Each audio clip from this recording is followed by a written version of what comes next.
Good afternoon. Everybody doing okay? All right. It's like drinks are after us, so we have to power you through. So these are my kids. In 2012, we spent 7 months living in Hanoi, Vietnam. Anybody here been to Vietnam? Okay, a couple.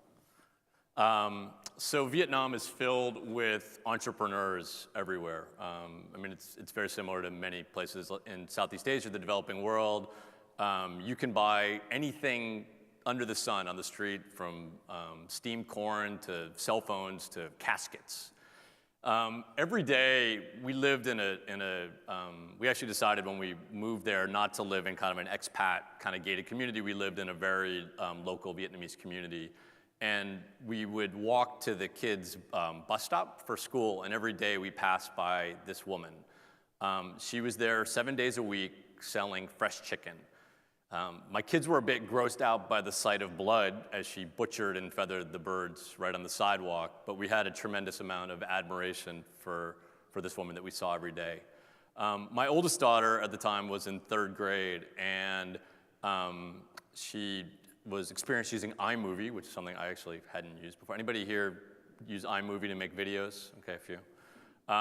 She put together a video I'm going to show you for her friends back in Cleveland to share with them a little bit about her experience in Vietnam. So here's a short clip.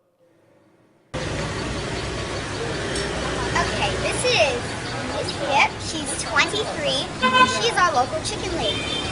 Right now she's working on a duck. The duck is already plucked and she's taking off the feathers. One chicken here is 100,000 Vietnamese dong, or $5. So I shot the video, but Anna did all of the labeling and the editing and voiceovers, and it really actually sort of changed the way I think about using video and communicating, and I later, as I'll tell you about, with a course that sort of influenced my work. I was teaching in Vietnam. I was on a Fulbright fellowship, and I was teaching at a Vietnamese business school, and it was a traditional sort of classroom setting. When I was there, I was asked by the Vietnamese government, they have within the Ministry of Science and Technology, they have an agency that focuses on promoting entrepreneurship. And I was asked by them if I would do a seminar for the government around how Vietnam could become more like Silicon Valley. I was flattered that they asked me to do that talk, but I actually thought that teaching a course about why and how they could become like Silicon Valley wasn't very realistic given what was happening in Vietnam. Everybody dreams of Silicon Valley and the high-paying technology-based jobs that they have there, but the reality is that many communities around the world are far away from attaining what Silicon Valley has. So I decided to instead teach about a subject that was a little closer to home. So I said, how about if I do a seminar for you on using Cleveland as an example around supporting entrepreneurship? Well, first of all, it certainly, as we all know, 100 years ago, Cleveland was the hub of entrepreneurship in the world. We were led by entrepreneurs like John D. Rockefeller. And again, no surprise to the folks in this community, the impact of globalization hit our city hard. Many of our jobs went elsewhere, and I grew up in Shaker, and I left Cleveland. I graduated from high school in 1988 and had ideas of starting businesses and becoming an entrepreneur, and I left thinking I'd never come back. Our population fell from the 5th largest city in 1920 to the 47th largest city by 2012.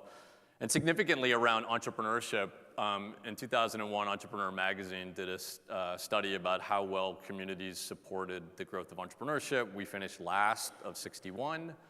Clearly we had nowhere to go but up. And it's an interesting story of what happened in Cleveland, and I ended up moving back to Cleveland about 10 years ago to start a venture capital fund. And My own fund received funding from a state of Ohio program called and it wasn't through the Third Frontier, but another program called the Ohio Capital Fund. So if you sort of think about Silicon Valley sort of on the right, I mean, at this point, it's a fully formed entrepreneurial ecosystem, really with private capital. If you're an entrepreneur pitching a venture capital fund, they're doing it to make money.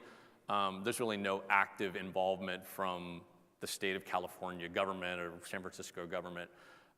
If you look at what happened in Cleveland, and I don't know how many of you are familiar with some of the NGOs that were created here to support entrepreneurship. How many are familiar with Jumpstart? Okay, so quite a few. Another one is BioEnterprise. I don't know if anyone's touched. Magnet. So we sort of have an alphabet soup of non-governmental organizations that were created about 10 years ago. And the funding for these non-governmental organizations really came from two buckets. One is from government, and it was primarily through the Third Frontier program. How many are familiar with the Third Frontier program here? So the Third Frontier program is an internationally known program, really in terms of the scope and the amount of money that was put in. It's a $2.3 billion program, started under the Taft administration, renewed under the Strickland administration, and now continue to be supported by Kasich. And with our debate tonight, it was no surprise getting the Republicans and the Democrats to agree on anything in this environment is hard, and that's a really unique story of a program. I mean, you don't get a lot of points for when you're in the other party for supporting the program of the last governor, and that's essentially what happened here. So our Third Frontier program is sort of really renowned. And then the other piece, how many of you are familiar with the Fund for Our Economic Future? So a few. So a number of our local foundations, and again, you know, the wealth in our local philanthropy dates back 100 years ago to the days of Rockefeller, the Cleveland Foundation, the Gunn Foundation, a lot of the leading foundations. They've traditionally supported the arts and social service programs. About 15 years ago, they started to heavily support economic development and entrepreneurship. So a number of those organizations that I mentioned, like Jumpstart and BioEnterprise, that were created to help fill the gaps in the local economy to support the growth of entrepreneurship, receive funding not only from government, but also from donors and philanthropy. So anyway, I told this story in Vietnam. That's Lisa Delp, who used to run the Ohio Third Frontier program. This is nighttime actually it's nighttime in Hanoi, morning in Columbus. Lisa Skyped in, and I had Lynn Angries from Jumpstart. I had a number of folks from the community, and you know, it was considered a success. We all took a picture and hung a banner, and I sort of figured that was it. I think my experience was that folks were really interested in the Cleveland story in many ways, like, you know, and it sounds a little strange, probably to even many of us sitting in the room, that you'd take this story about Cleveland entrepreneurship to the other side of the world. But in fact, they found kind of our approach and really kind of the entrepreneurial nature in which we approach things here, because we really had hit rock bottom, and we've got decades to go to really see if these programs will be successful, but they were really quite interested in what we were doing. So I came back to Case, and in my introduction, they referenced that I developed this massive open online course, MOOCs. For just another show of hands, how many of you have heard of the term MOOC? Okay, how many have taken a MOOC? Okay, one, there we go, two. So my dean, I was meeting with him, and he said, hey, you know, there's these new MOOCs. Case has a partnership with a platform called Coursera. Would you consider turning your seminar into a MOOC? I told him I thought that sounded interesting. I left his office and got out my iPhone and Googled MOOC, because I hadn't heard of it. And it's kind of interesting what's happening in the MOOC space. So online learning isn't new, but a number of leading institutions, and it actually started out at Stanford, started to put courses up online for free, really going after a global audience. The first course that was put online was an artificial intelligence class by a Stanford professor named Sebastian Thrun. He thought he'd have a couple hundred people. He had 145,000 people. So a number of new platforms sort of emerged. So I applied for a grant, which I got from the Burton D. Morgan Foundation here in Cleveland, and I put together this class which featured a lot of the folks in the ecosystem here as they show their faces really quickly. I profiled local entrepreneurs and then talked to the folks in the ecosystem from Jumpstart, from BioEnterprise to kind of explain the Cleveland story. I brought in some perspectives from other markets as well. And actually a friend of mine who was a Clevelander who I grew up with in Shaker, worked for Scott Pelley as a producer for 60 Minutes for 15 years.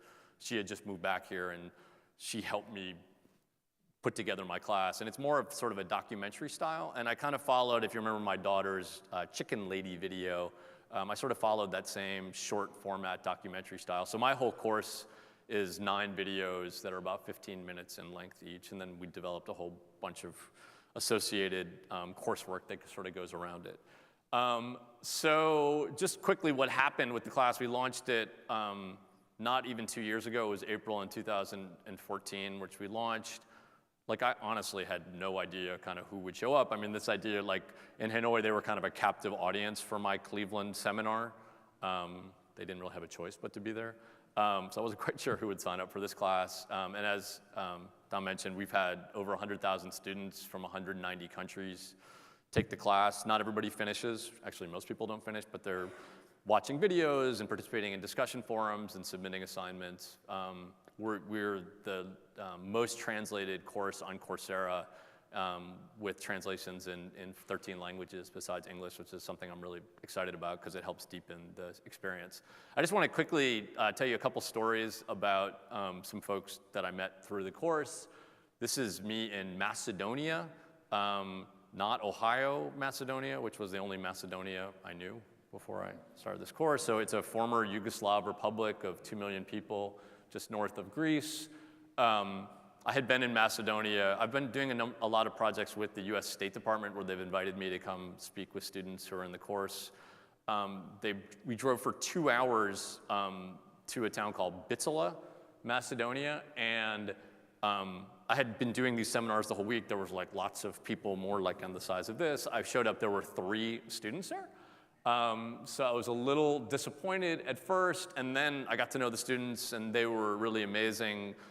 3 of the 4 students worked for a local NGO that was supporting entrepreneurship, and 1 worked for in HR for a milk company.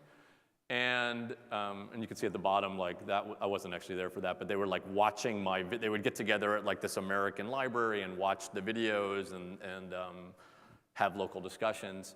I ended up giving them certificates for completion of the course. But what they ended up doing, which was really interesting, is they decided, they got a grant from the US Embassy in Macedonia to film their own videos about on the exact same topics of my MOOC on supporting entrepreneurship in Macedonia and what's that like, because obviously in every market it's different.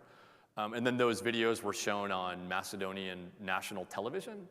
So they had tremendous number of people, and I'm actually going back to Macedonia. It's my new favorite country in the world. I'm going back there in June to do more work with the students there. So again, they found, and here's them, and they had a bunch of meetups around the country showing the videos, and again, it's a sort of amazing story of like using the Cleveland example in Macedonia.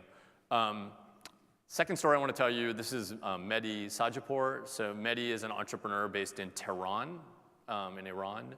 So Mehdi is a student in the MOOC, and he emailed me, and he had watched all the videos, and he said that he found that there were so many similarities between being an entrepreneur in Iran and being an entrepreneur in Cleveland. I was a little surprised. And it was interesting. I mean, I think what I found in my discussions with Mehdi, and this is Mehdi, he held a number of local meetups in Tehran. This is at Sharif University in Tehran. And the struggles that entrepreneurs have around the world, whether you be in Cleveland, Tehran, Hanoi, are similar. They struggle with lack of support in terms of access to capital and access to mentoring, challenging to get government involved in supporting programs. And Mehdi was the one, actually I'm the only MOOC on Coursera with Farsi subtitles, so Mehdi and his friends translated the MOOC into Farsi. So it's been amazing. We've got lots of, and particularly now, regardless of what anybody thinks about the accord between the US and Iran, I mean, this person-to-person exchange with students around the world and in places like Iran is really energizing and great to be able to share ideas. Last story I want to tell you is about Maria. So Maria was a MOOC student of mine in a small Southern African country called Namibia. So if you think starting a business is hard in Cleveland or Hanoi, try to do it in northern Namibia, where Maria's from. So Maria's family is basically cattle farm. I mean, it's subsistence farming, so they are sort of farming off the land and selling. Actually, not selling cattle. They're just sort of, they're sort of there's not a market for their cattle. So Maria was a student in my MOOC, and I did a second Fulbright this year where I spent time in Namibia. I actually took my son there. And we worked with Maria to really understand the resources and the ecosystem available to her to help with her business. Interestingly, one of my colleagues from CASE in January brought a group of students from the engineering program to do a solar installation in Maria's village. And then in a couple weeks, I've got a group of my MBA students that were working on this issue with Maria. There's actually a lot of game lodges, high-end game lodges very close to Maria's village, yet they're sourcing their meat from South Africa, which is, 15 hours away by car, just the way that their supply chain is working. So it was really fun kind of engaging with people like Maria as well on the kind of their business.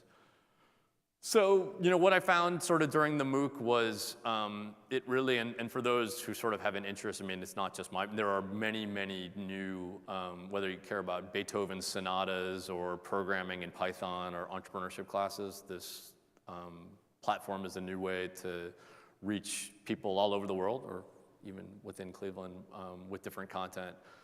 It's truly been energizing to be able to take our Cleveland story, and again, I look at it, we're sort of 10 years into kind of a decades-long challenge of supporting entrepreneurship, but my course is open, it's free. I'd love for you to check it out, and we're continuing to add new students and reach people all over the world with what we're doing. Thanks.